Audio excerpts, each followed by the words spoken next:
ब्राह्मण की संतान रावण क्यों कहलाया असुरों का राजा, कैसे मिली थी सोने की लंका। अपनी शुरुआती शिक्षा दीक्षा के बाद रावण ने कई वर्षों तक शिव की गहन तपस्या की।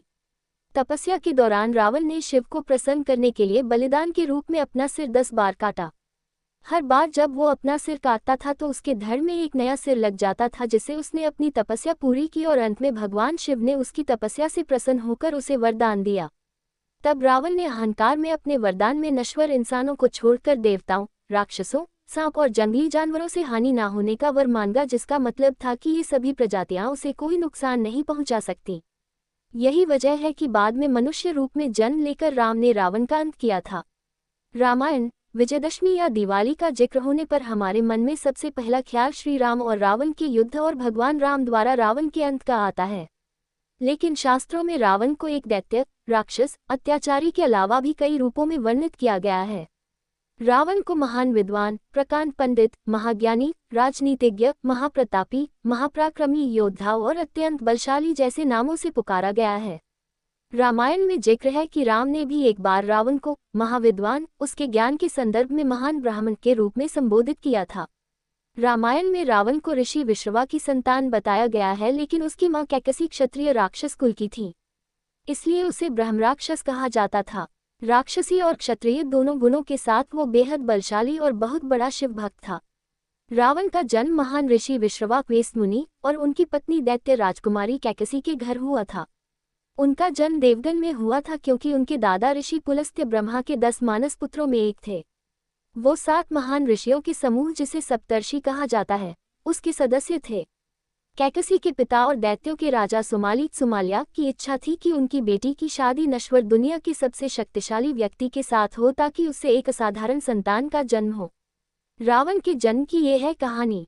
उन्होंने अपनी बेटी के लिए आए विश्व के बड़े से बड़े राजाओं के प्रस्तावों को ठुकरा दिया, क्योंकि वो सभी उनसे कम शक्तिशाली थे। कैकसी ने इसके बाद ऋषियों में अपने लिए वर की खोज की और आखिर में विश्रवा ऋषि को शादी के लिए चुना, जिनका एक और बेटा कुबेर था। रावण ने बाद में अपने सौतेले भाई कुबेर से लंका छीन ली और उसका राजा बन गया। रावण के 2 भाई विभीषण और कुंभकर्ण थे। कुछ स्रोतों में अहिरावण नाम के एक और भाई का उल्लेख भी है। उनकी मां के कुल का संबंध मारीच और सुबाहु दैत्यों के परिवार से था।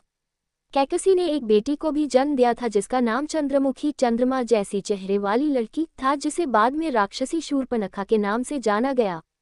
पिता के सानिध्य में सीखा वेद और युद्ध कला। पिता विश्रवा अपने बेटे रावण को आक्रामक और अभिमानी होने के साथ साथ एक अनुकरणीय विद्वान कहते थे। विश्रवा के संरक्षण में रावण ने वेदों, पवित्र ग्रंथों, क्षत्रियों के ज्ञान और युद्धकला में महारत हासिल की।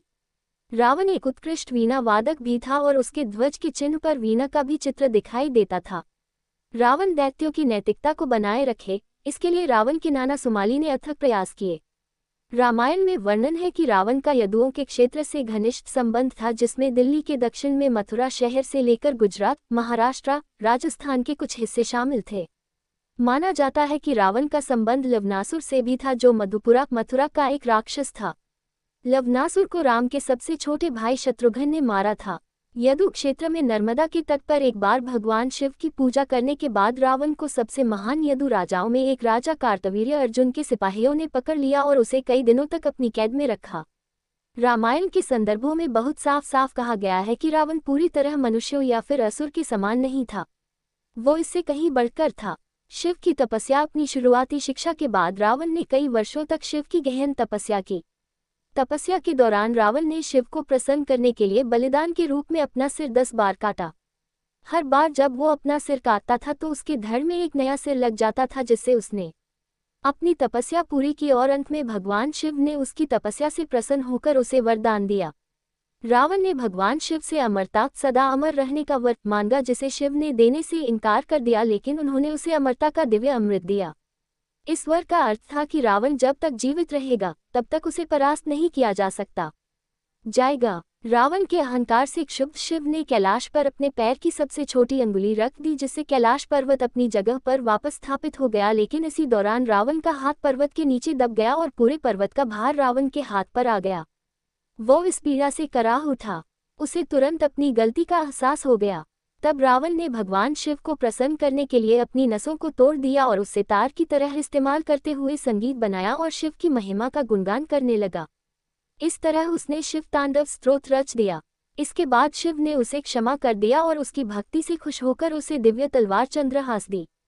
कहा जाता है कि इस घटना के दौरान ही शिव द्वारा उसे रावण नाम दिया गया, जिसका अर्थ है तेज दहाड़, क्योंकि रावण का हाथ जब पर्वत के नीचे दबा तो उसके रोने से पृथ्वी कांप उठी थी।